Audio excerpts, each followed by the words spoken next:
him up on the offer. Michael had said they couldn't stay forever, and eventually he was going to start charging them rent. Elon is now 28, and if they haven't started charging him yet, he doubted they would start anytime soon. His parents couldn't hold out forever. This was Michael's last year as a working man, as he plans to retire after Christmas. Sure, he will still oversee the shop. It is his shop. But as far as going in every day, that's not going to happen anymore. He and Mary Beth are ready for the retired life. They have raised 7 children, and it is time to move on to the next phase in life. Mary Beth had a tough time recovering from the Trent incident. They all did, but she took it the hardest. A lot of therapy was had after the summer of 1996, but she was getting by okay now. At least, that's what Vladimir thinks. Elon is almost as hard as his mother. He didn't date for over a year, and that's saying a lot for Elon. He was never one to be without a pretty little thing under his arm. Seeing him sulk around with his tail between his legs was hard. Eventually he got past it. He just got up one morning and decided he wasn't going to let the loss of Trish and his unborn child affect him anymore. There was nothing he could do about the past, but everything he could do about the future. Vladimir is working the evening shift with Yvette Ramos today. She is new, only started about a month ago, but at 18 she's a good worker. She does well with the animals, and has even shown some interest in grooming, which is always helpful around the pet store. They only have one groomer, Nelia Patel, but she works full-time at another job and can't come in every day. So every chance Yvette gets, she is working with Nelia, trying to learn the ins and outs so she can maybe take over full-time someday.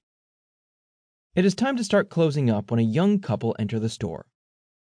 Ugh, Yvette complains from behind the register while glancing at the clock on the wall. Sorry, 5 more minutes. We must give them a chance to shop. If they haven't made a purchase at 10 after, you can make the closing announcement, Vladimir says.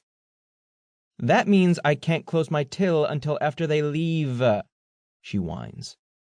Relax. It's not like we stay open late. 8 is still early. You could go work at Brookshire and get off at 11, Vladimir reminds her in a teasing tone. No, thank you. I am good right here. My mother would never let me stay out that late. I may be 18, but I am still in school and still have to follow her rules.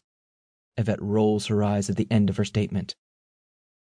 Go start doing your closing thing so those people know they need to hurry. You got it, boss, Vladimir says with laughter, but gets to work pulling in the displays that sit outside the door. The people that come in are not familiar with either of the two working. They peruse the aisles as if they are looking for nothing in particular. After a few minutes, Yvette and Vladimir can hear hushed arguing coming from the back, over by the bulk dog food. Yvette gives Vladimir a worried look, but he just holds up a finger indicating to give them a minute. It is now 8:05, and Yvette is losing her patience. Just fucking pick one already. It's a dog, for fuck's sake. He will literally eat garbage. The man's voice echoes throughout the empty space. Don't yell at me. I just want what's best for him. I need to read the ingredients to make sure he isn't getting anything toxic. The girl's hushed reply is much quieter, but still bounces off the walls. Yvette gives Vladimir a startled look, so he decides to do something. I will go see if they need some help. You stay here, Vladimir instructs. You guys need some assistance? Vladimir asks as he approaches the couple. No, just get some dog food. Why are there so many options? It's just dog food, for God's sake, the irritated man complains. Well, different food for different dogs, and different stages. What do you guys have? Vladimir asks in a polite tone. At 6'3" with dyed black hair and pale skin, he is a sight, one that can be intimidating. The asshole that was hollering at his girlfriend does not seem bothered, even though he stands at least 4 inches shorter than Vladimir. We have a dog, the man answers, shrugging his shoulders with indifference.